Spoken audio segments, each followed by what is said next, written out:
Hello दोस्तों, स्वागत है आप सभी का आपके अपने परिवार दीक्षित एजुकेशन अड्डा पर। दोस्तों एक बार फिर हाजिर हो चुका हूं लेकर आप सभी के लिए एकदम लल्लन टॉप सीरीज। अगर आप दोस्तों SSC GD, SSC CGL, UP police constable कोई सा भी एक दिवसीय एग्जाम देने वाले हैं तो आप सभी के लिए ये वीडियो अति महत्वपूर्ण साबित होगी। सारे के सारे सवाल आपकी परीक्षा को देखते हुए ब्रह्मास्त्र वाले सवाल हैं। दोस्तों आज हम कुछ नया नहीं पढ़ेंगे, हमने जो पिछले कुछ 3-4 दिनों में पढ़ा है उनका हम फटाफट रिविजन करने वाले हैं। आइए दोस्तों जुड़ जाइए हमारे साथ। बात करते हैं आज के अपने पहले सवाल को लेकर। आज का हमारा पहला सवाल कहता है कि आईपीएल 2022 में पर्पल कैप का विजेता कौन रहा है। अति महत्वपूर्ण सवाल है आपकी परीक्षा को देखते हुए। दोस्तों आपको बता दें आईपीएल 2022 में पर्पल कैप का विजेता कौन रहा है तो आपको नोट करके रखना है, ये युजवेंद्र चहल जी रहे हैं। आपका ऑप्शन नंबर बी बिल्कुल करेक्ट जवाब होगा। और दोस्तों आपको बता दें ऑरेंज कैप, अगर आपसे कहा जाए कि ऑरेंज कैप इसका विजेता दोस्तों कौन रहा है तो आपको कहना है जोस बटलर। इसको आप ध्यान में रखेंगे। दोस्तों आईपीएल में कितनी टीमों ने भाग लिया था? कुल 10 टीमों ने भाग लिया था, जिसमें से दोस्तों 2 नई टीम थी। कौन कौन सी? गुजरात टाइटंस और लखनऊ सुपर जायंट। और दोस्तों गुजरात टाइटंस, इसके कप्तान कौन थे? ये हार्दिक पांड्या थे गुजरात टाइटंस के। और लखनऊ सुपर जायंट के कप्तान कौन थे? केएल राहुल। गुजरात टाइटंस की विजय हुई थी और राजस्थान रॉयल्स को हराकर। इन सब चीज़ों को आप ध्यान में रखें। दोस्तों कमेंट करके बताएं कि आईपीएल 2022 का जो टाइटल स्पॉन्सर था वो कौन था। इसका जवाब आपको कमेंट कर देना है। आइए बात करते हैं आज अगले सवाल को लेकर। दोस्तों आज का हमारा अगला सवाल है कि सशस्त्र रामानुजम पुरस्कार 2022 किसको प्राप्त हुआ? नीना गुप्ता को मिला है, असगर बजाहत को मिला है, दीपक धर को मिला है, युंगटिंग टैंग को मिला है। क्या होगा आपका सही जवाब? जल्दी से बताइएगा। यह सवाल भी मैंने आपको कई बार नोट कराया है। सशस्त्र रामानुजम पुरस्कार 2022 ये किसको प्राप्त हुआ है तो आपको नोट करके रखना है, ये युंग किंग टैंग को मिला है। आपका ऑप्शन नंबर डी बिल्कुल करेक्ट जवाब होगा। लेकिन आपसे दोस्तों पूछा जाता केवल रामानुजम पुरस्कार, कौन सा? रामानुजम पुरस्कार जो कि मैथमेटिक्स से संबंधित है, ये किसको मिला था? नीना गुप्ता को मिला था। असगर बजाहत को कौन सा मिला है दोस्तों? व्यास सम्मान, 31वां व्यास सम्मान। ये किसको मिला है? ये दोस्तों असगर बजाहत को मिला है। किस लिए मिला था? महाबली के लिए मिला था। दीपक धर को दोस्तों कौन सा मिला था? बोल्ट्जमान पुरस्कार, बोल्ट्जमान पुरस्कार मिला था। इनको भी आप नोट करके रखें। उम्मीद करता हूं आपने याद कर लिया होगा, आपको याद होंगे सारे के सारे सवाल। आइए बढ़ते हैं आज अगले सवाल की तरफ। दोस्तों आज का हमारा अगला सवाल है कि भारत का पहला माल ढुलाई रैक का उद्घाटन कहां हुआ है? बहुत ही महत्वपूर्ण सवाल है आपकी परीक्षा को देखते हुए। दोस्तों आपको बता दें भारत का पहला माल ढुलाई रैक, इसका उद्घाटन कहां पर हुआ है तो आपको नोट करके रखना है, ये भुवनेश्वर में हुआ है। भुवनेश्वर दोस्तों कहां पर? उड़ीसा में। इसको आप नोट करके रखें। यह भी सवाल आपकी परीक्षा को देखते हुए अति महत्वपूर्ण है। और रेल मंत्रालय के द्वारा दोस्तों इसका शुभारंभ किया गया है, यह भी आपको नोट करके रखना है। दोस्तों गुरुग्राम आपकी परीक्षा के लिए अति महत्वपूर्ण। अगर आपसे कहा जाए कि अंतर्राष्ट्रीय सौर गठबंधन का मुख्यालय कहाँ पर स्थित है? यह गुरुग्राम हरियाणा में स्थित है। और दोस्तों यहाँ पर ग्रेन एटीएम, इसका शुभारंभ भी गुरुग्राम में हुआ है, इसको भी आप ध्यान में रखें। आइए दोस्तों बात करते हैं आज अगले सवाल को लेकर। दोस्तों आज का हमारा अगला सवाल कहता है कि EOS 04 का संबंध किससे है? अति महत्वपूर्ण सवाल है आपकी परीक्षा को देखते हुए। अर्थ ऑब्जर्वेशन सैटेलाइट दोस्तों इसको किसके द्वारा लॉन्च किया गया है? आपसे यह सवाल पूछा गया है। PSLV C52 के द्वारा, PSLV C53 के द्वारा, PSLV C25 के द्वारा या SSLV के द्वारा? क्या होगा आपका सही जवाब? जल्दी से बताइएगा। भाइयों बहनों आपको बता दें EOS 04 ये 2022 का पहला सैटेलाइट था जो कि इसरो के द्वारा लॉन्च किया गया था। और दोस्तों किससे लॉन्च किया है तो आपको नोट करके रखना है, ये PSLV C52 के द्वारा लॉन्च किया गया है। आपका ऑप्शन नंबर ए बिल्कुल करेक्ट जवाब होगा। और दोस्तों कब लॉन्च किया गया था तो आपको नोट करके रखना है 14 फरवरी। दोस्तों ये तारीख भी आप याद करके रखिएगा। EOS यानी कि अर्थ ऑब्जर्वेशन सैटेलाइट। आइए दोस्तों ऑप्शंस को लेकर थोड़ी सी बातें करते हैं। PSLV C53 इसके द्वारा दोस्तों क्या हुआ था? सिंगापुर के 3 सैटेलाइट भेजे गए थे, आपको याद होगा। सिंगापुर के 3 सैटेलाइट भेजे गए थे इसके द्वारा। PSLV C25 के द्वारा दोस्तों क्या भेजा गया? जल्दी से आप कमेंट करके बताएंगे। SSLV की दोस्तों इसके द्वारा क्या भेजा गया था? EOS 02 और आज़ादी सेट ये दोस्तों 2 उपग्रह लॉन्च किए गए थे, जिसमें से आज़ादी सैट जो था दोस्तों वो क्या हो गया था, वो विफल हो गया था। इसको भी आप ध्यान में रखें। SSLV के द्वारा क्या भेजा गया, EOS-02 और आज़ादी सैट को भेजा गया, इसको भी आप ध्यान में रखें। आइए दोस्तों बात करते हैं आज अगले सवाल को लेकर। दोस्तों आज का हमारा अगला सवाल है कि रिम पैक युद्धाभ्यास में कौन सा जहाज भाग लेगा। अति महत्वपूर्ण सवाल है। INS तलवार, INS Satpura, INS वल्सुरा, INS Vikrant, क्या होगा आपका सही जवाब, जल्दी से बताइएगा। रिम पैक अति महत्वपूर्ण सवाल है आपकी परीक्षा को देखते हुए। दोस्तों आपको बता दें रिम पैक युद्धाभ्यास इसमें किस जहाज ने भाग लिया, तो आपको नोट करके रखना है सतपुड़ा ने, INS सतपुड़ा। और ये युद्धाभ्यास कहां पर हुआ है, हवाई द्वीप।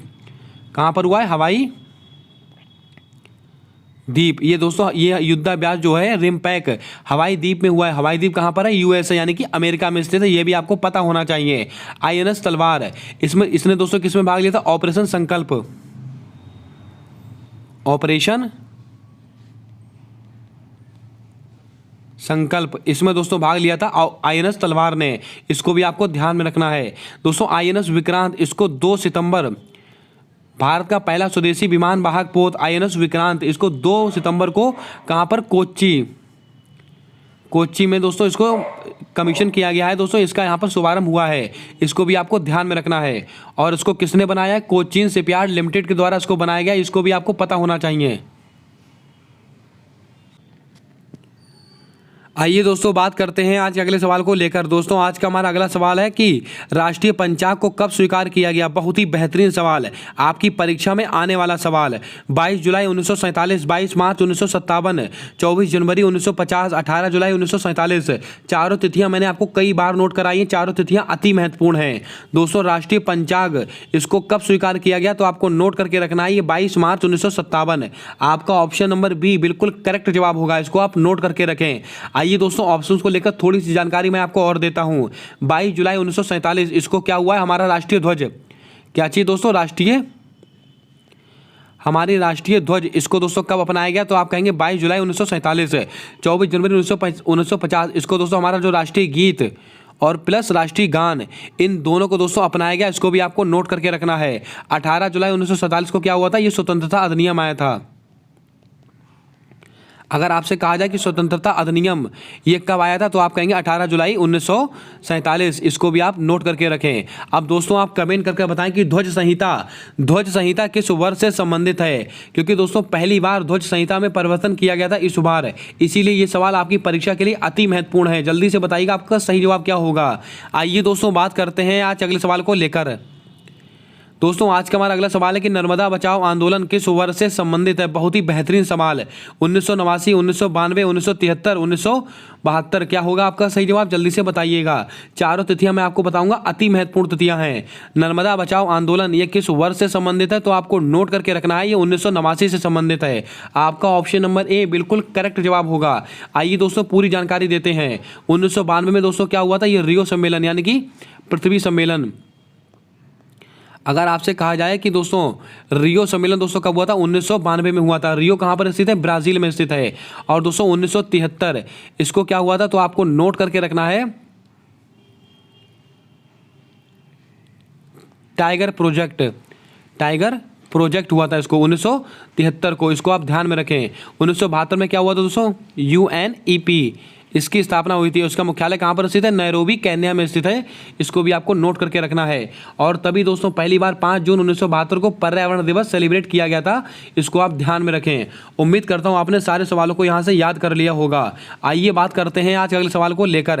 दोस्तों आज का हमारा अगला सवाल है कि मिस इंडिया वर्ल्ड वाइड 2022 का खिताब किसने जीता है। बहुत ही बेहतरीन सवाल आपकी परीक्षा को देखते हुए।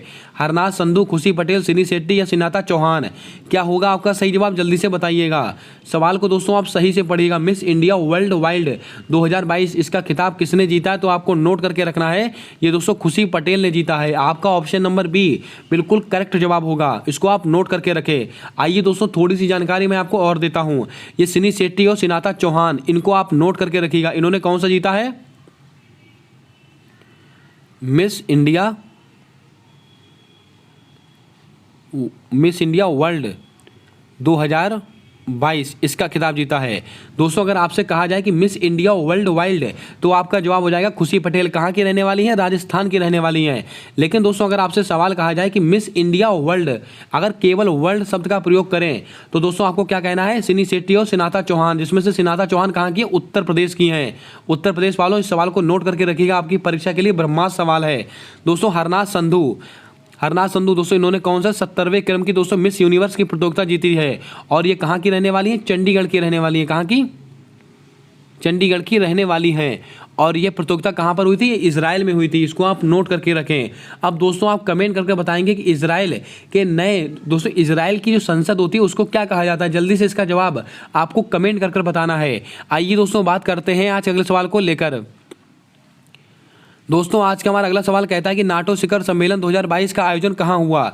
जापान में हुआ है, ऑस्ट्रेलिया में हुआ है, स्पेन में हुआ है, जर्मनी में हुआ है? क्या होगा आपका सही जवाब? जल्दी से बताइएगा। नाटो शिखर सम्मेलन 2022 इसका आयोजन कहाँ पर हुआ है? तो आपको नोट करके रखना है, ये स्पेन में हुआ है। आपका ऑप्शन नंबर सी बिल्कुल करेक्ट जवाब होगा। स्पेन में भी दोस्तों कहाँ पर? मैड्रिड। स्पेन की राजधानी क्या है? मैड्रिड। इसको भी आपको ध्यान में रखना है। नाटो बहुत ही महत्वपूर्ण संस्था है आपकी परीक्षा को देखते हुए। इसकी फुल फॉर्म भी आपसे कई बार पूछी जा चुकी है। North Atlantic Treaty Organization. क्या दोस्तों? North Atlantic Treaty Organization. इसकी स्थापना कब हुई है? 1949 को इसकी स्थापना हुई है। और इसका मुख्यालय कहाँ पर स्थित है? ब्रुसेल्स में स्थित है। इसका मुख्यालय ब्रुसेल्स बेल्जियम में स्थित है। और उसमें कितने देश हैं? कुल 23 देश शामिल हैं। दोस्तों ब्रुसेल्स बेल्जियम में यूरोपियन यूनियन, यानी कि यूरोपियन यूनियन का भी मुख्यालय ब्रुसेल्स बेल्जियम में स्थित है। और इसमें कितने मेंबर शामिल हैं? इसमें 27 मेंबर शामिल हैं। और दोस्तों नाटो की सामूहिक सुरक्षा की धारा कौन सी है? धारा 5। अब दोस्तों धारा 5 यानी कि सामूहिक सुरक्षा की धारा होती क्या है? अगर दोस्तों नाटो के इन 30 सदस्य देशों में अगर किसी सदस्य देश के ऊपर कोई आक्रमण होता है तो दोस्तों उस देश का साथ सारे देश देंगे। यही होती है सामूहिक सुरक्षा की धारा। और ये किसके अंदर दोस्तों है? तो ये धारा 5 के अंतर्गत है। इसको भी आप ध्यान में रखें। आइए दोस्तों बात करते हैं आज अगले सवाल को लेकर। दोस्तों हिस्ट्री का लल्लन टॉप प्रश्न, वर्नाकुलर प्रेस एक्ट किसके समय में पारित हुआ था? मैटकॉफ, लिटन, रिपन, लिनलिथ गो। क्या होगा आपका सही जवाब? जल्दी से बताइएगा। वर्नाकुलर प्रेस एक्ट ये किसके समय में आया था? तो आपको नोट करके रखना है, ये लिटन के समय में आया था। आपका ऑप्शन नंबर बी बिल्कुल करेक्ट जवाब होगा। दोस्तों लिनलिथ गो ये भारत छोड़ो आंदोलन,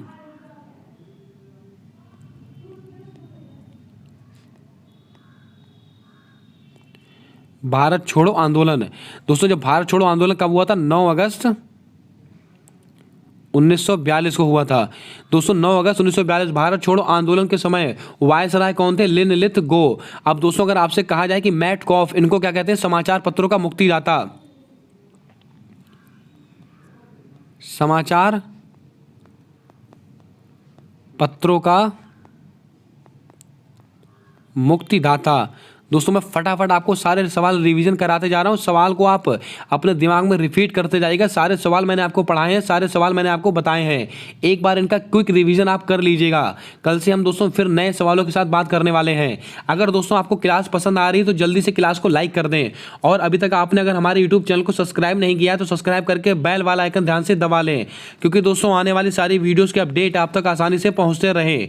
आइए दोस्तों बढ़ते हैं आज अगले सवाल की ओर। दोस्तों आज का हमारा अगला सवाल कहता है कि G20 के लिए भारत का नया शेरपा कौन होंगे? परमेश्वर अय्यर होंगे, अमिताभ कांत होंगे, सुमन के बेरी होंगे या विनय कुमार सक्सेना होंगे? क्या होगा आपका सही जवाब? जल्दी से बताइएगा। G20 के लिए भारत के नए शेरपा कौन होंगे? तो आपको याद करके रखना पर अमिताभ कांत। आपका ऑप्शन नंबर बी बिल्कुल करेक्ट जवाब होगा। और दोस्तों अमिताभ कांत कौन थे? ये नीति आयोग के CEO थे। लेकिन दोस्तों वर्तमान में दोस्तों नीति आयोग के CEO कौन है? परमेश्वर अय्यर। ये दोस्तों नीति आयोग के दोस्तों कौन है? CEO। इसको आप ध्यान में रखें। सुमन के बेरी कौन है? उपाध्यक्ष है नीति आयोग के। नीति आयोग के उपाध्यक्ष कौन है? सुमन के बेरी। विनय कुमार सक्सेना कौन है? ये दोस्तों दिल्ली के राज्यपाल हैं। दिल्ली के राज्यपाल हैं। इसको भी आपको ध्यान में रखना है। इन सारे सवालों को आप नोट कीजिएगा। सारे सवाल मैंने आपको बताए हैं। आइए दोस्तों बात करते हैं आज अगले सवाल को लेकर। हमारा सवाल है कि मिसेज यूनिवर्स डिवाइन 2022 का खिताब किसने जीता है? बहुत ही बेहतरीन सवाल। पल्लवी सिंह, अरुणिमा सिन्हा, चारुदत्त मिश्र, गीतांजलि श्री। क्या होगा आपका सही जवाब? जल्दी से बताइएगा। मिसेज डिवाइन, सॉरी दोस्तों मिसेज यूनिवर्स। दोस्तों यहाँ पर मिस यूनिवर्स आपसे नहीं पूछा गया, यहाँ पर आपसे पूछा गया कि मिसेज यूनिवर्स डिवाइन 2022 का खिताब किसने जीता है। तो आपको नोट करके रखना है, ये पल्लवी सिंह ने जीता है। आपका ऑप्शन नंबर ए बिल्कुल करेक्ट जवाब होगा। आइए बढ़ते हैं आज अगले सवाल की ओर। हमारा अगला सवाल है कि सिंह लीला नेशनल पार्क कहाँ पर स्थित है? पश्चिम बंगाल, अरुणाचल प्रदेश, सिक्किम, मणिपुर। क्या होगा आपका सही जवाब? जल्दी से बताइएगा। बहुत ही बेहतरीन सवाल है आपकी परीक्षा को देखते हुए। सिंह लीला नेशनल पार्क कहाँ पर स्थित है? तो आपको नोट करके रखना है, ये पश्चिम बंगाल में स्थित है। आपका ऑप्शन नंबर ए बिल्कुल करेक्ट जवाब होगा। दोस्तों अरुणाचल प्रदेश, यहां पर आप 3-4 चीजें बहुत महत्वपूर्ण में याद रखिएगा। क्या क्या? पाक्के टाइगर रिजर्व, मौलिंग राष्ट्रीय उद्यान, सेला सुरंग, इन सब चीज़ों को आप याद रखिएगा। ये सब सवाल आपकी परीक्षा में पूछे गए प्रश्न हैं। आइए दोस्तों बात करते हैं आज अगले सवाल को लेकर। दोस्तों आज का हमारा अगला सवाल है कि supreme order of the Christ anthem सम्मान है जापान का है, फ्रांस का है, भारत का है या अमेरिका का है? क्या होगा आपका सही जवाब? जल्दी से बताइएगा। Supreme order of the Christ anthem, ये सम्मान किस देश का सम्मान है? तो आपको नोट करके रखना है, ये जापान का सम्मान है। आपका ऑप्शन नंबर ए बिल्कुल करेक्ट जवाब होगा। दोस्तों फ्रांस का कौन सा? Legion d' honneur award.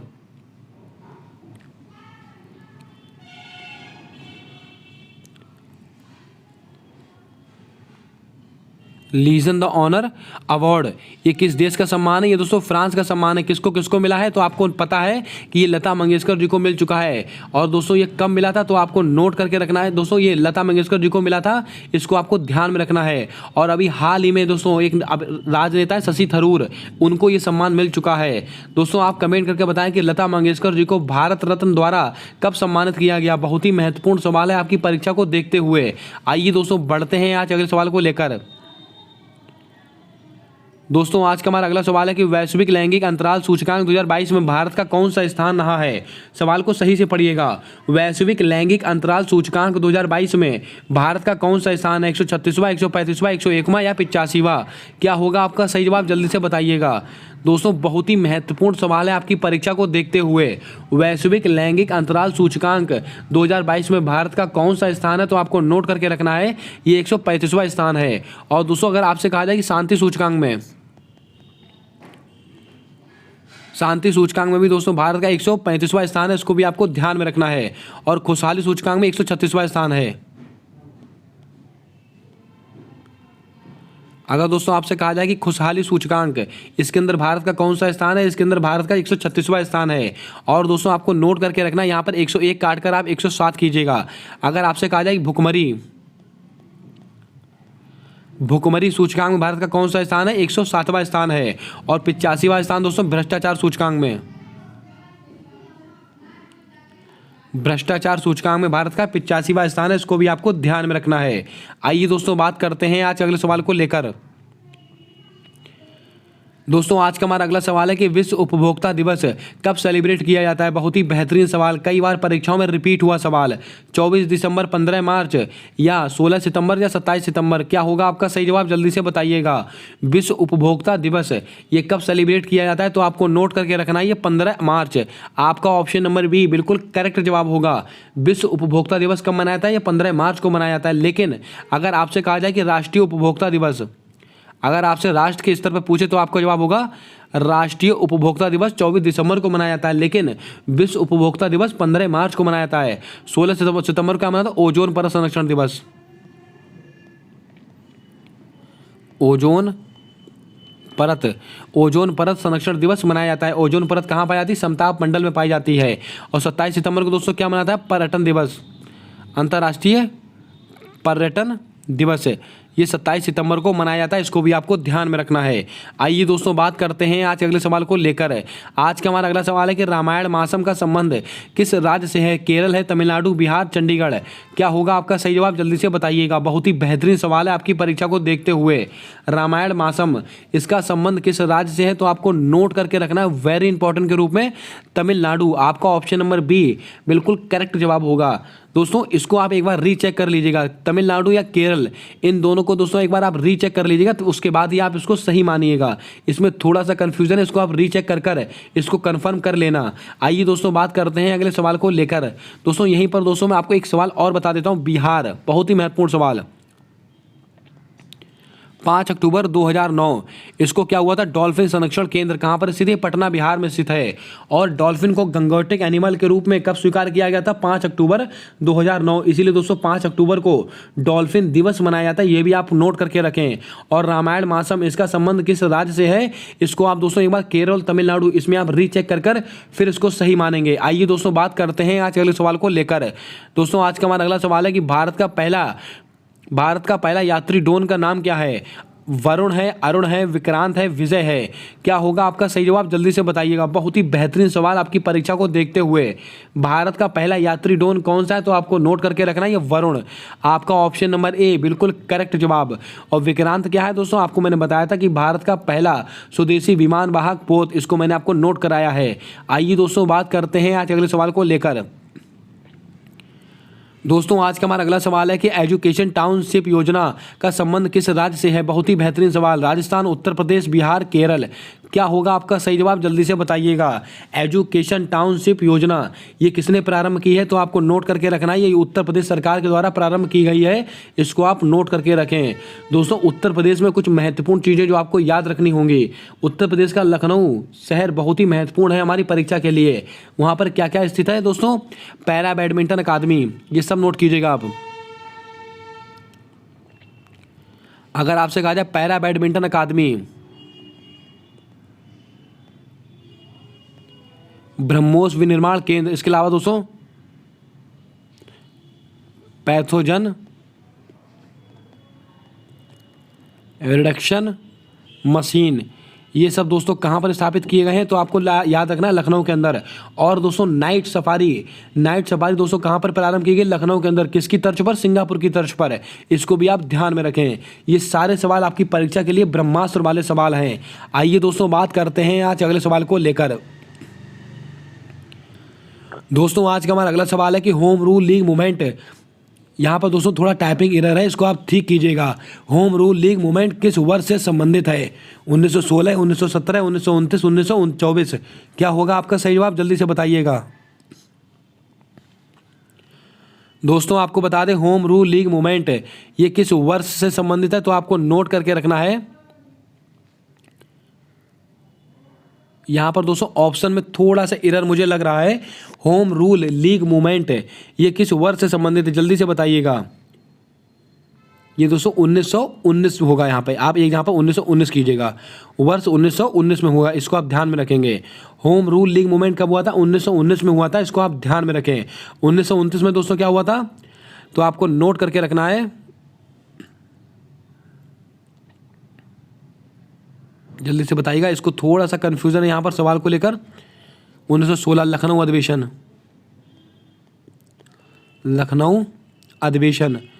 1916 में दोस्तों लखनऊ अधिवेशन हुआ था। इसकी अध्यक्षता किसने की थी, अंबिका चरण मजमूदार। 1924 में बेलगांव अधिवेशन। दोस्तों 1929 में दोस्तों क्या हुआ था, यहाँ पर पूर्ण स्वराज की मांग की गई थी। लाहौर अधिवेशन के दौरान, लाहौर अधिवेशन। कुछ चीज़ें दोस्तों माइंड में होती है लेकिन सडनली स्लिप हो जाती हैं, जल्दी याद नहीं आती वो चीज़। 1919 में क्या हुआ था, होम रूल लीग मूवमेंट हुआ था। और दोस्तों 1916 में क्या हुआ था, लखनऊ अधिवेशन। इन सारे सवालों को आप नोट करके रखें। सारे सवाल आपकी परीक्षा को देखते हुए ब्रह्मास्त्र वाले सवाल हैं। आइए दोस्तों बात करते हैं आज अगले सवाल को लेकर। दोस्तों हमारा बहुत ही बेहतरीन सवाल है कि वोट डालने की उम्र 21 से 18 वर्ष कब की गई थी। 71वें संविधान संशोधन के द्वारा, 61वें संविधान संशोधन के द्वारा, 91वें संविधान संशोधन के द्वारा या 97वें संविधान संशोधन के द्वारा। क्या होगा आपका सही जवाब, जल्दी से बताइएगा। वोट डालने की उम्र 21 से 18 वर्ष कब की गई थी, तो आपको नोट करके रखना है, ये 61वें संविधान संशोधन के द्वारा की गई थी, इसको आप ध्यान में रखेंगे। बहुत ही महत्वपूर्ण सवाल है आपकी परीक्षा को देखते हुए। दोस्तों 71वां संविधान संशोधन ये किससे संबंधित है, जल्दी से बताएंगे आप, जल्दी से बताएगा दोस्तों। 71वां संविधान संशोधन किससे संबंधित है। 91वां संविधान संशोधन ये किससे संबंधित है, मंत्रिपरिषद के आकार से संबंधित है। मंत्रिपरिषद के आकार से संबंधित है 91वां संविधान संशोधन। और 97वां सहकारी समिति, अगर आपसे कहा सहकारी समिति, इससे संबंधित संविधान संशोधन कौन सा है? 97वां संविधान संशोधन है। दोस्तों आपको बता दें 71वां संविधान संशोधन है।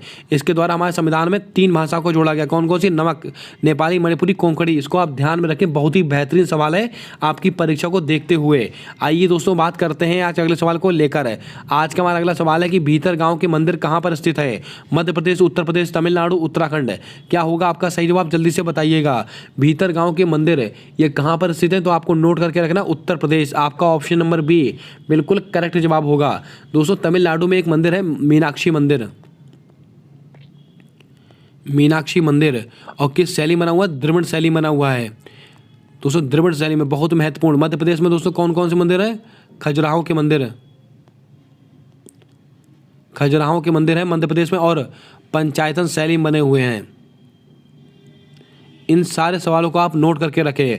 भीतर गांव के मंदिर कहाँ पर है? उत्तर प्रदेश। तमिलनाडु में दोस्तों एक मीनाक्षी मंदिर है, मदुरई के अंदर है, और द्रविड़ शैली में बना हुआ है। दोस्तों द्रविड़ शैली के जो मंदिर होते हैं वो कैसे बने होते हैं? ये पिरामिड नुमा आकार के बने होते हैं, इस टाइप के। इसको आप ध्यान में रखेंगे।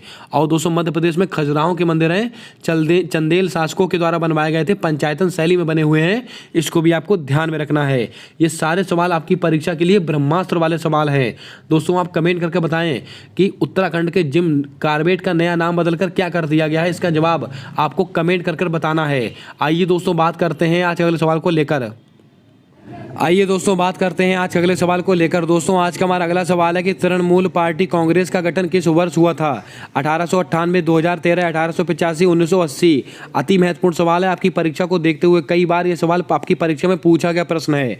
दोस्तों आपको बता दें तृणमूल पार्टी कांग्रेस, इसका गठन कब किया गया था? तो आपको नोट करके रखना है, ये 1998 में किया गया है। आपका ऑप्शन नंबर ए बिल्कुल करेक्ट जवाब होगा। आइए दोस्तों और पार्टियों के बारे में आपको बताता हूँ। 2013 में एनपीपी यानी कि दोस्तों नेशनल पीपल्स पार्टी। अगर आपसे सवाल पूछा जाए कि सबसे नवीनतम पार्टी कौन सी है, तो आपका जवाब होगा नेशनल पीपल्स पार्टी। इसको आप नोट करके रखेंगे। 1885 इसको दोस्तों कांग्रेस का स्थापना हुई थी। कांग्रेस की स्थापना हुई थी इसके अंदर, इसको आप ध्यान में रखेंगे। कांग्रेस पार्टी का गठन कब हुआ था? 1885। सबसे पुरानी पार्टी कौन सी है? कांग्रेस है। 1980 में दोस्तों बीजेपी, भारतीय जनता पार्टी, इसकी स्थापना हुई थी। इसको आप नोट करके रखेंगे। अति महत्वपूर्ण सवाल है आपकी परीक्षा को देखते हुए। दोस्तों सहकारिता मंत्रालय, जल्दी से बताइएगा कमेंट कर कि सहकारिता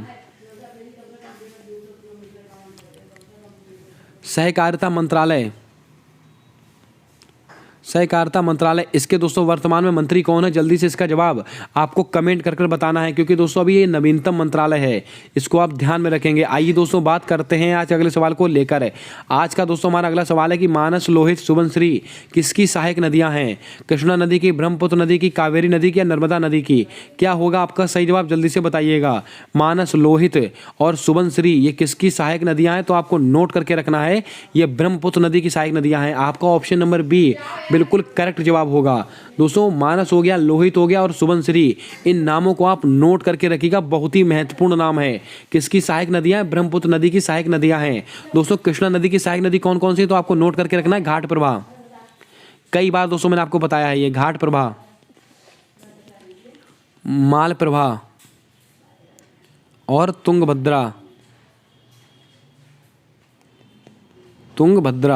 इसको आप ध्यान में रखें। दोस्तों आपको बता दें नर्मदा नदी यहाँ पर क्या क्या स्थित है?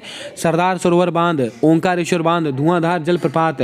कहाँ से निकलती है नर्मदा नदी? अमरकंटक की पहाड़ी से निकलती है। मैंने आपको बता रखा है कई बार। आइए दोस्तों बात करते हैं आज अगले सवाल को लेकर।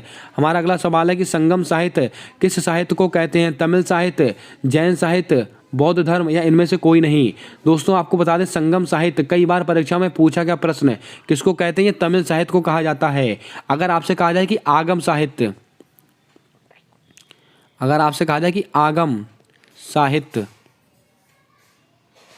ये किससे संबंधित है? तो आपका जवाब होगा जैन धर्म से संबंधित है, जैन साहित्य से संबंधित है। दोस्तों संगम साहित्य किससे संबंधित है? तमिल साहित्य से। अगर आपसे कहा जाए कि आगम साहित्य ये जैन धर्म से संबंधित है, इसको आप नोट करके रखेंगे।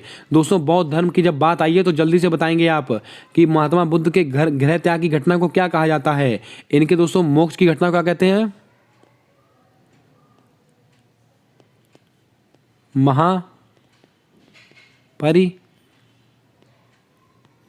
निर्वाण।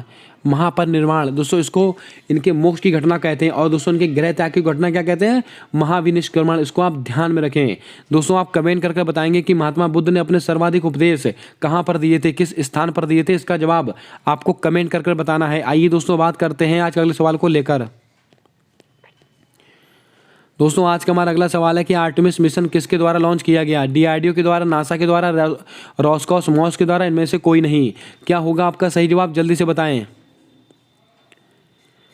भाई बहनों आपको बता दें, आर्टेमिस मिशन ये किसके द्वारा लॉन्च किया गया? ये नासा के द्वारा लॉन्च किया गया है। आपका ऑप्शन नंबर बी बिल्कुल करेक्ट जवाब होगा।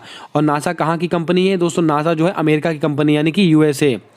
ये दोस्तों अमेरिका की कंपनी है। डीआरडीओ, इसमें दोस्तों इसकी स्थापना कब हुई है? 1 जनवरी 1958 को इसकी स्थापना हुई है। और समीर वी कामत इसके हेड हैं। दोस्तों यहीं पर आप इसरो भी लिख लीजिएगा। इसरो, इसके दोस्तों हेड कौन है? सोमनाथ जी हैं। इसके हेड है सोमनाथ जी। इसकी स्थापना कब हुई है? 15 अगस्त 1969 इसकी स्थापना हुई है। इसको भी आप ध्यान में रखें। ये सारे सवाल आपकी परीक्षा को देखते हुए अति महत्वपूर्ण हैं।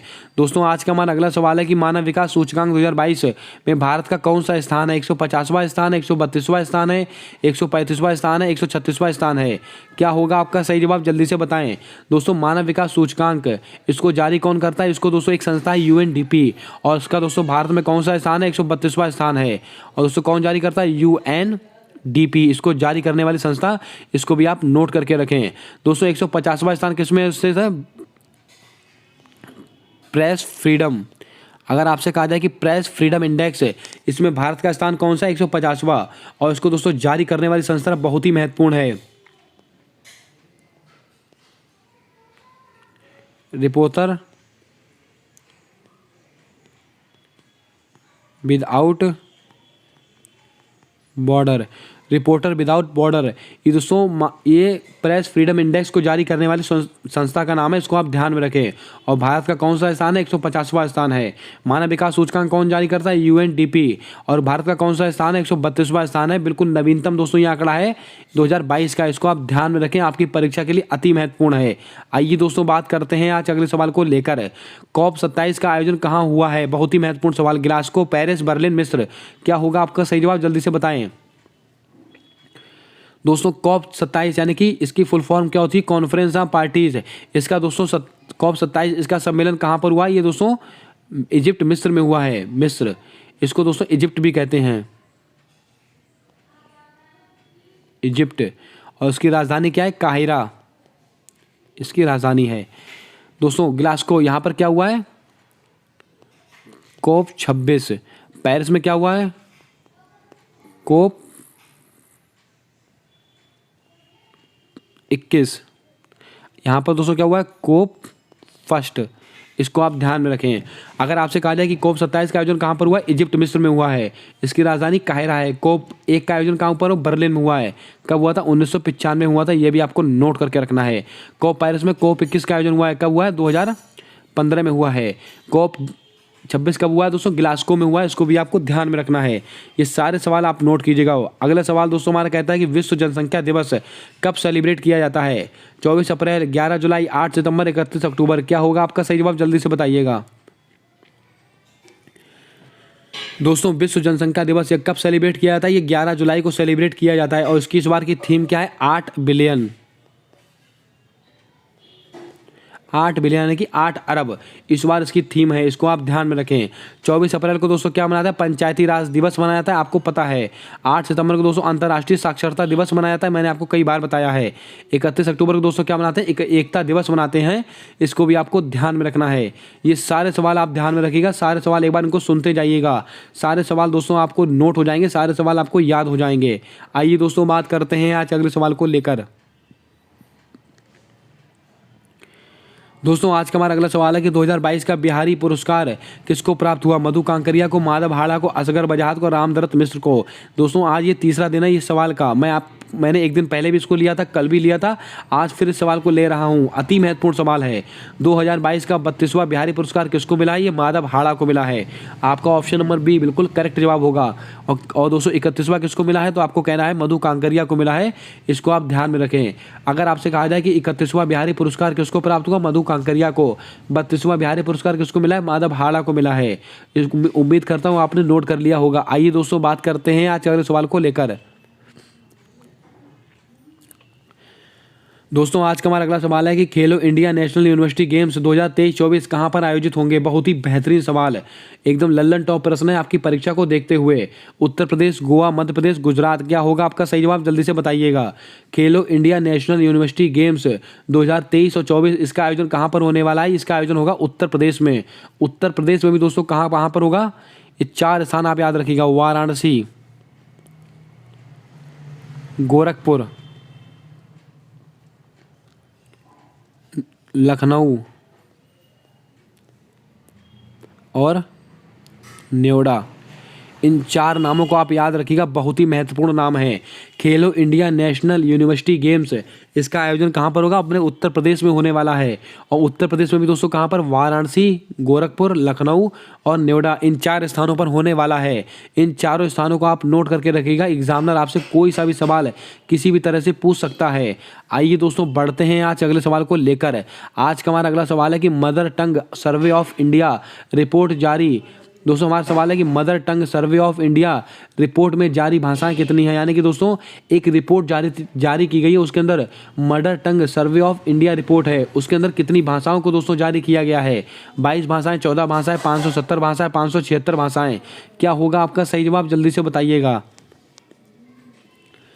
दोस्तों आपको बता दें mother tongue survey of India report में जारी भाषाओं की संख्या कितनी है? तो आपको नोट करके रखना है 576 भाषाएं हैं।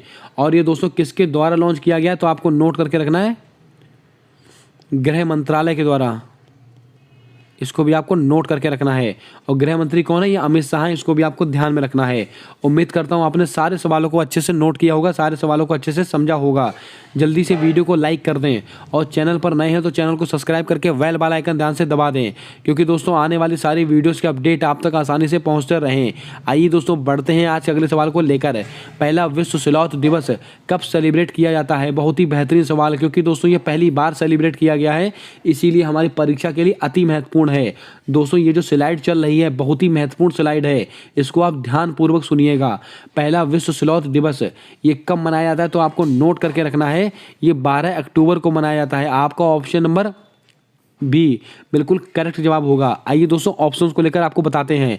11 दिसंबर भारतीय भाषा दिवस। दोस्तों ये भारतीय भाषा दिवस और ये विश्व स्लॉथ दिवस बिल्कुल नए दिवस हैं, इसको आप ध्यान में रखें। विश्व स्लॉथ दिवस कब मनाया जाता है? 12 अक्टूबर को मनाया जाता है। भारतीय भाषा दिवस 11 दिसंबर को मनाया जाता है। 23 जून को दोस्तों क्या मनाता है? अंतर्राष्ट्रीय ओलंपिक दिवस। ओलंपिक दिवस कब मनाया? 23 जून को।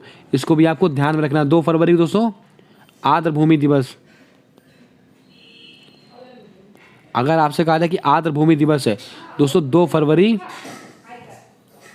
1971, इसको क्या हुआ था? रामसर कन्वेंशन हुआ था। रामसर कहाँ पर स्थित? ईरान में स्थित है।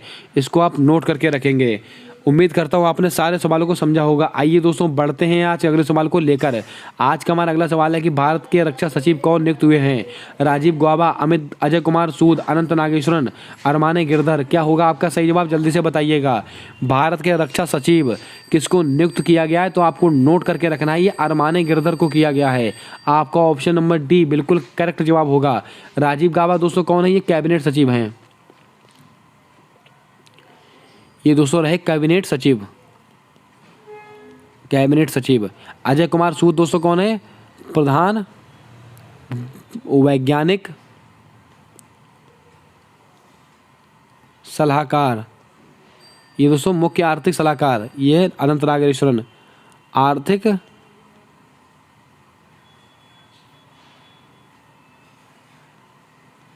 आर्थिक सलाहकार, इसको आप ध्यान में रखें। उम्मीद करता हूँ आपने सारे प्रश्नों को अच्छे से समझा होगा। भारत के रक्षा सचिव कौन है? तो आपको कहना है अरमानी गिरधर। और भारत के कैबिनेट सचिव कौन है? तो आपको कहना है राजीव गाबा। और भारत के प्रधान वैज्ञानिक सलाहकार कौन है? अजय कुमार सूद। अगर आपसे कहा जाए कि आर्थिक सलाहकार कौन है? अनंत नागेश्वरन। दोस्तों यहीं पर अगर आपसे हम कह दें कि भारत के विदेश सचिव कौन है? विनय मोहन क्वात्रा। और भारत के गृह सचिव कौन है? अजय कुमार भल्ला। इन सारे सवालों को आप ध्यान में रखिएगा, एकदम लल्लन टॉप सवाल है, आपकी परीक्षा में आने वाले सवाल है। आइए दोस्तों बढ़ते हैं आज के अगले सवाल को लेकर।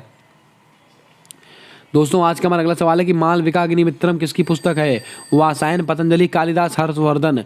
क्या होगा आपका सही जवाब? जल्दी से बताइएगा। कल ही मैंने आपको सवाल पढ़ाया था, कल या परसों में ये सवाल मैंने आपको पढ़ाया था। मालविकाग्निमित्रम ये कालिदास की पुस्तक है।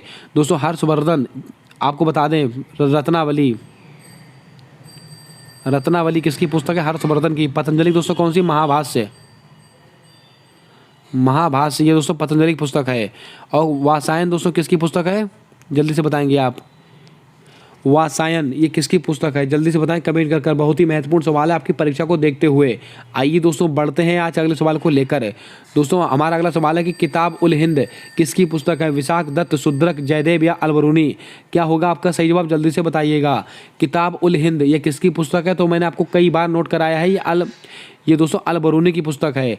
आपका ऑप्शन नंबर डी बिल्कुल सही जवाब होगा। दोस्तों शुद्रक इसकी कौन सी पुस्तक है? मृक्ष कटिकम।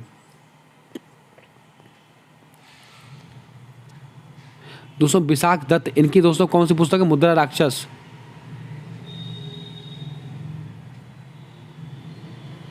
अब दोस्तों अभिनव जयदेव इनकी पुस्तक कौन सी? जल्दी से आप कमेंट करके बताएं। बहुत ही महत्वपूर्ण सवाल है आपकी परीक्षा को देखते हुए। जयदेव की पुस्तक का क्या नाम है? आपको कमेंट करके बताना है।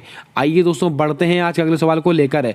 हमारा अगला सवाल है नेशनल यूथ फेस्टिवल कहाँ सेलिब्रेट किया गया? लद्दाख, सिक्किम, पुडुचेरी या तेलंगाना। क्या होगा आपका सही जवाब? जल्दी से बताइएगा। दोस्तों अंतर्राष्ट्रीय युवा महोत्सव, अंतर्राष्ट्रीय युवा महोत्सव पूछे या नेशनल यूथ फेस्टिवल, आपसे सवाल कैसा भी पूछा जा सकता है। इसको आप ध्यान में रखें। ये कहाँ मनाया गया? ये पुडुचेरी में बनाया गया। आपका ऑप्शन नंबर सी बिल्कुल करेक्ट जवाब होगा। आइए दोस्तों थोड़ी सी जानकारी आपको मैं और देता हूं। लद्दाख यहां पर दोस्तों क्या मनाता है? लोसर फेस्टिवल और हेमिस फेस्टिवल, ये दोनों दोस्तों कहाँ मनाते हैं? ये लद्दाख मनाते हैं। तेलंगाना में दोस्तों क्या मनाता है? मेदराम जात्रा और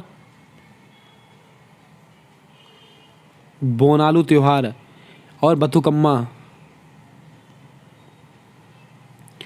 ये तीनों त्यौहार दोस्तों कहाँ बनाते हैं? तेलंगाना में बनाए जाते हैं। इसको आप नोट करके रखें। सारे सवालों को आप नोट करके रखिएगा। कोई सा भी सवाल आपकी परीक्षा में आ सकता है और आपके माँ बाप के सपने को पूरा कर सकता है। आइए दोस्तों बात करते हैं आज अगले सवाल को लेकर।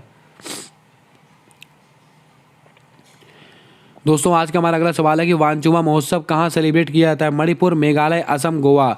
क्या होगा आपका सही जवाब? जल्दी से बताइएगा। एकदम लल्लन टॉप सवाल है आपकी परीक्षा को देखते हुए। वांचुमा महोत्सव ये कहाँ पर सेलिब्रेट किया जाता है? तो आपको नोट करके रखना है। ये दोस्तों असम में सेलिब्रेट किया जाता है। आपका ऑप्शन नंबर सी बिल्कुल करेक्ट जवाब होगा। दोस्तों गोवा में क्या मना? सिग्मो फेस्टिवल गोवा में। मेघालय में दोस्तों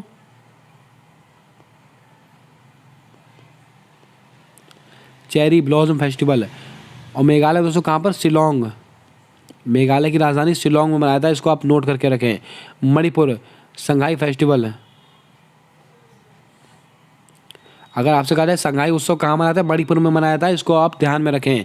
उम्मीद करता हूँ आपने सारे सवालों को अच्छे से सुना होगा, अच्छे से नोट किया होगा। आइए दोस्तों बात करते हैं आज अगले सवाल को लेकर।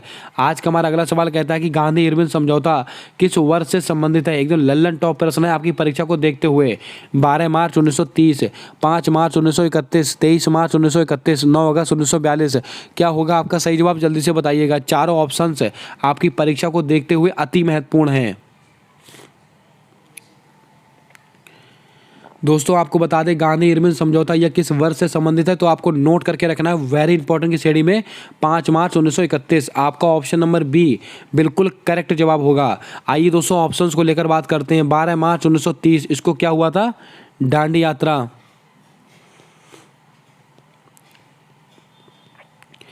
12 मार्च से दोस्तों 6 अप्रैल तक चली थी। इसको भी आप थोड़ा ध्यान में रखें। यह सवाल भी आपसे परीक्षा में पूछा जा सकता है। दांडी यात्रा का पूरा समय क्या था? 12 मार्च 1930 से 6 अप्रैल 1930। अब दोस्तों गांधी इरविन समझौता दोस्तों कब हुआ था? 5 मार्च 1931, 23 मार्च 1931। बहुत ही बेहतरीन सवाल। भगत सिंह, सुखदेव और राजगुरु, इन 3 महान क्रांतिकारी को दोस्तों फांसी की सजा कब हुई थी? 23 मार्च 1931। 9 अगस्त 1942 दोस्तों में आपको पता है भारत छोड़ो आंदोलन हुआ था। मैंने आपको कई बार ये नोट कराया है। आइए दोस्तों बढ़ते हैं आज के अगले सवाल को लेकर। दोस्तों ये सवाल रिपीट हो चुका है, इसको हम नहीं करेंगे। दोस्तों आज का हमारा अगला सवाल है कि 10वीं अनुसूची को कब संविधान में जोड़ा गया? बहुत ही बेहतरीन सवाल, एकदम लल्लन टॉप प्रश्न। पहले संविधान संशोधन के द्वारा, 92वें संविधान संशोधन के द्वारा, या 71वें संविधान संशोधन के द्वारा, या 73वें संविधान संशोधन के द्वारा? क्या होगा आपका सही जवाब? जल्दी से बताइएगा। 10वीं अनुसूची को संविधान में कब जोड़ा गया? तो आपको नोट करके रखना है, ये 52वें संविधान संशोधन के द्वारा। आपका ऑप्शन नंबर बी बिल्कुल करेक्ट जवाब होगा। और ये किससे संबंधित है? दल बदल से संबंधित है। दल बदल से संबंधित है 10वीं अनुसूची, इसको आप नोट करके रखें। पहले संविधान संशोधन के द्वारा दोस्तों 9वीं अनुसूची को जोड़ा गया, और जो भूमि सुधार से संबंधित है, जो कि भूमि सुधार से संबंधित है, इसको आप ध्यान में रखें। ये सारे सवाल आपकी परीक्षा के लिए अति महत्वपूर्ण हैं। 10वीं अनुसूची को दोस्तों संविधान में कब जोड़ा गया? ये 52वें संविधान संशोधन के द्वारा। और पहली और 9वीं अनुसूची को कब जोड़ा गया? ये पहले संविधान संशोधन के द्वारा। और 71वां संविधान संशोधन मैंने आपको बताया था कि नमक, नेपाली, मणिपुरी, कोंकणी 3 भाषाओं को जोड़ा गया था। 73वां संविधान संशोधन किससे संबंधित है? पंचायती राज व्यवस्था से संबंधित है। 1992 का अधिनियम है, और लागू कब हुआ था? 1993 में। इनको भी आप नोट करके रखें। इसीलिए 24 अप्रैल को दोस्तों क्या मनाया जाता है? पंचायती राज दिवस मनाया जाता है। यह भी आपको पता होना चाहिए। आइए दोस्तों बढ़ते हैं आज अगले सवाल को लेकर। हमारा अगला सवाल है कि जीएसटी से संबंधित संविधान संशोधन कौन सा है? 89वां संविधान संशोधन, 91वां संविधान संशोधन, 101वां संविधान संशोधन, या 102वां संविधान संशोधन? क्या होगा आपका सही जवाब? जल्दी से बताइएगा। दोस्तों जीएसटी से संबंधित संविधान संशोधन कौन सा है? तो आपको नोट करके रखना है 101वां संविधान संशोधन। और दोस्तों जीएसटी पूरे भारत में कब लागू हुई थी? 1 जुलाई 2017 को लागू हुई थी। और किस सिफारिश पर? विजय केलकर समिति। किसकी दोस्तों? विजय केलकर समिति की सिफारिश पर हुई थी। इसको भी आपको नोट करके रखना है। और जीएसटी काउंसिल, दोस्तों जीएसटी बहुत ही महत्वपूर्ण है आपकी परीक्षा के लिए। 101वां संविधान संशोधन जीएसटी से संबंधित है। और पूरे भारत में जीएसटी कब लागू हुई थी? 1 जुलाई 2017 को। किस समिति की सिफारिश पर? विजय केलकर समिति। अगर आपसे कहा जाए कि जीएसटी काउंसिल, इसका संबंध किस अनुच्छेद से? 279A। लेकिन आपसे केवल जीएसटी पूछ रहा है 246A। इसको आप ध्यान में रखेंगे। और जीएसटी काउंसिल की बैठक अभी कहाँ संपन्न हुई है? ये दोस्तों चंडीगढ़ में हुई है।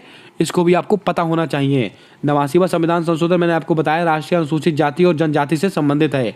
91वां संविधान संशोधन आपको पता है कि मंत्रिपरिषद का आकार कैसा होगा, उससे संबंधित है।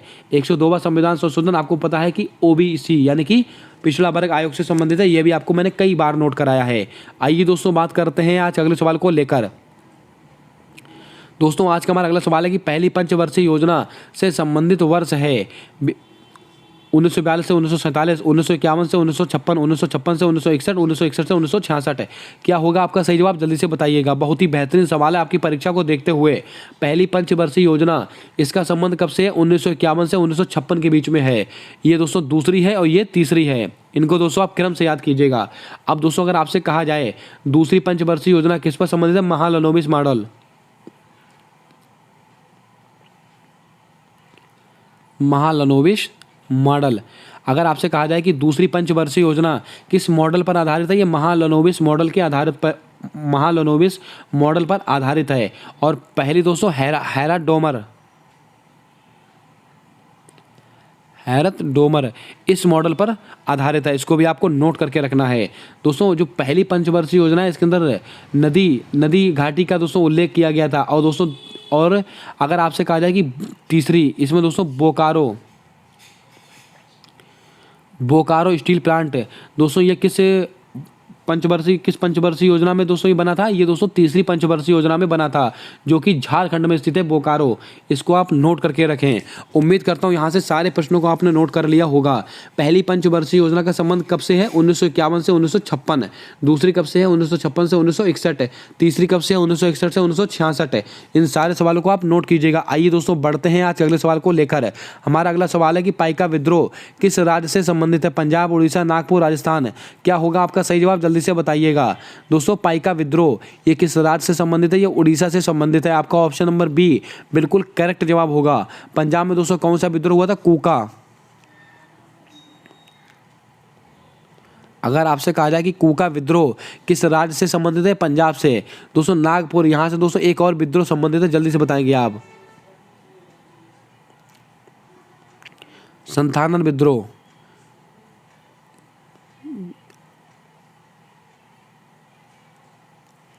संथानन विद्रोह ये किससे संबंधित है? नागपुर से संबंधित है। इसको भी आपको ध्यान में रखना है।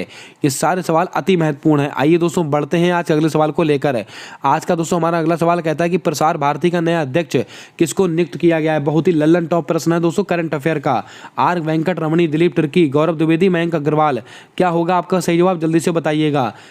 3-4 नाम है जो आपकी परीक्षा में आने वाले सवाल है। दोस्तों प्रसार भारती का नया अध्यक्ष किसको नियुक्त किया गया? तो आपको नोट करके रखना है, गौरव द्विवेदी जी को किया गया है। किसके स्थान पर आए हैं दोस्तों? ये मयंक अग्रवाल के स्थान पर आए हैं। इसको आप नोट करके रखें। आपसे सवाल ऐसा भी पूछा जा सकता है कि प्रसार भारती के नए अध्यक्ष गौरव द्विवेदी को किसके स्थान पर इसका अध्यक्ष नियुक्त किया गया? मयंक अग्रवाल के स्थान पर। दोस्तों दिलीप तिर्की ये हॉकी इंडिया के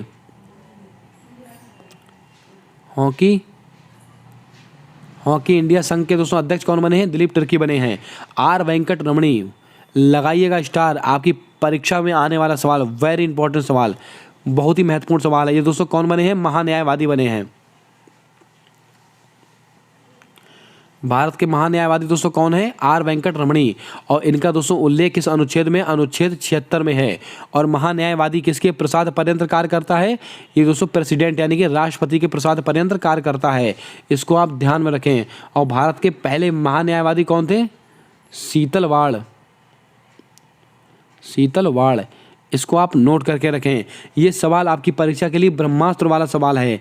आइए दोस्तों बात करते हैं आज अगले सवाल को लेकर। दोस्तों आज का हमारा अगला सवाल है कि कडाबुर सिलेंडर लॉरिस अभ्यारण्य कहाँ पर स्थित है? उत्तर प्रदेश, तमिलनाडु, अरुणाचल प्रदेश, केरल। क्या होगा आपका सही जवाब? जल्दी से बताइएगा। कडाबुर सिलेंडर लॉरिस अभ्यारण्य ये कहाँ पर स्थित है? तो आपको नोट करके रखना है, वेरी इंपॉर्टेंट की श्रेणी में। ये तमिलनाडु में स्थित है। आपका ऑप्शन नंबर बी बिल्कुल करेक्ट जवाब होगा। दोस्तों तमिलनाडु में आप 2 चीज़ें याद रखिएगा। क्या क्या?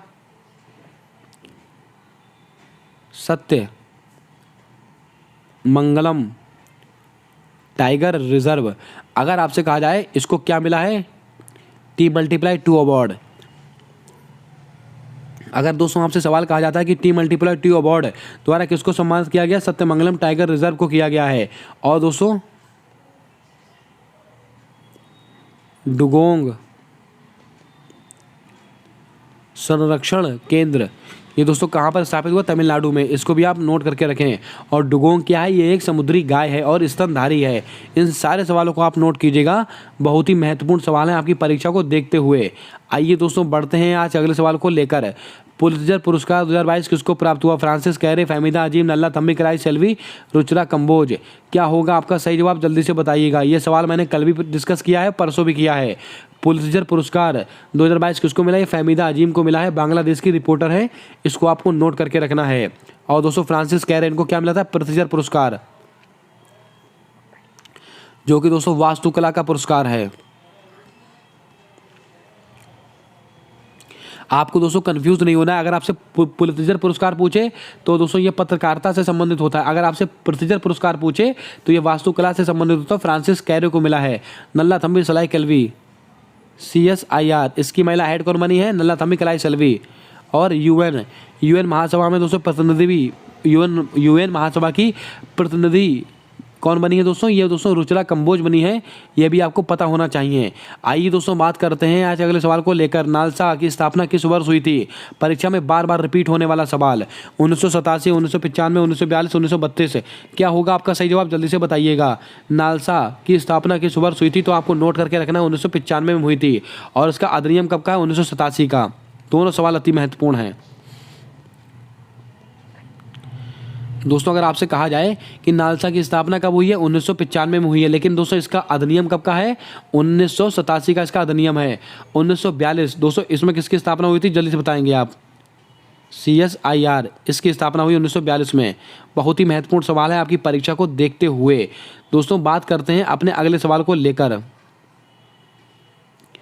दोस्तों आज का हमारा अगला सवाल है कि कांगेर घाटी नेशनल पार्क कहाँ पर स्थित है, अंडमान निकोबार, उड़ीसा, छत्तीसगढ़, लद्दाख।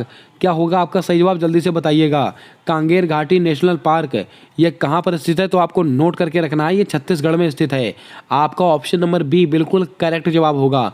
बहुत ही महत्वपूर्ण सवाल है आपकी परीक्षा को देखते हुए। आइए दोस्तों ऑप्शंस को लेकर थोड़ी सी आपको बातें करते हैं, थोड़ी सी आपको जानकारी देते हैं। अंडमान निकोबार, यहाँ पर दोस्तों आप दो चीज़ें याद रखिएगा। अंडमान को निकोबार से कौन अलग करता है, 10 डिग्री चैनल अलग करता है। नंबर 1 सवाल। अगर आपसे कहा जाए कि महात्मा गांधी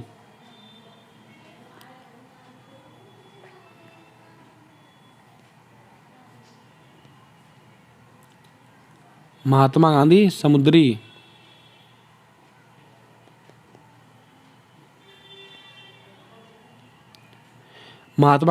राष्ट्रीय उद्यान कहाँ पर स्थित है, अंडमान निकोबार में स्थित है। और माउंट मणिपुर नेशनल पार्क ये कहाँ पर स्थित है, ये भी अंडमान निकोबार में ही स्थित है। इसको भी आपको नोट करके रखना है। ये सारे सवाल आपकी परीक्षा के लिए अति महत्वपूर्ण हैं। आइए दोस्तों बढ़ते हैं आज अगले सवाल को लेकर।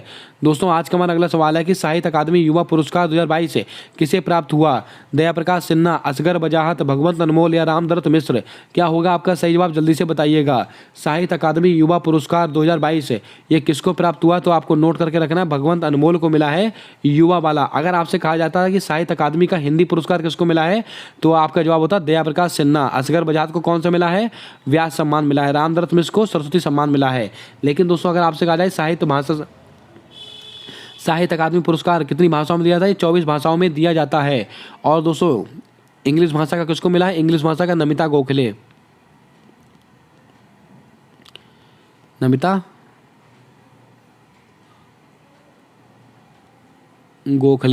इनको दिया गया है। ठीक है।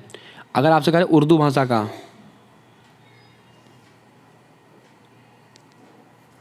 चंद्रभान ख्याल को दिया गया है। दोस्तों अगर आपसे कहा जाए हिंदी भाषा का साहित्य अकादमी पुरस्कार, अगर आपसे प्रश्न पूछा जाता है कि हिंदी भाषा का साहित्य अकादमी पुरस्कार किसको मिला है, दया प्रकाश सिन्हा को मिला है। अगर आपसे कहा जाए कि इंग्लिश भाषा का साहित्य अकादमी पुरस्कार किसको मिला है, नमिता गोखले को मिला है। अगर आपसे पूछा जाए कि उर्दू भाषा का साहित्य अकादमी पुरस्कार किसको मिला है, चंद्रभान ख्याल को मिला है। ये सारे सवाल आपकी परीक्षा को देखते हुए अति महत्वपूर्ण हैं। उम्मीद करता हूं दोस्तों ये क्लास आपको पसंद आई होगी। अगर दोस्तों आपको क्लास अच्छी लगी हो तो जल्दी से क्लास को लाइक कर दें, और चैनल पर नए हैं तो चैनल को सब्सक्राइब करके बेल वाला आइकन ध्यान से दबा लें, क्योंकि दोस्तों आने वाली सारी वीडियोज़ के अपडेट आप तक आसानी से पहुँचते रहें। मिलते हैं आने वाली अगली वीडियो में, तब तक के लिए जय हिंद, जय भारत। दोस्तों अपना सपोर्ट, अपना प्रेम हमारे यूट्यूब चैनल के साथ हमेशा यूँ ही बनाकर रखें।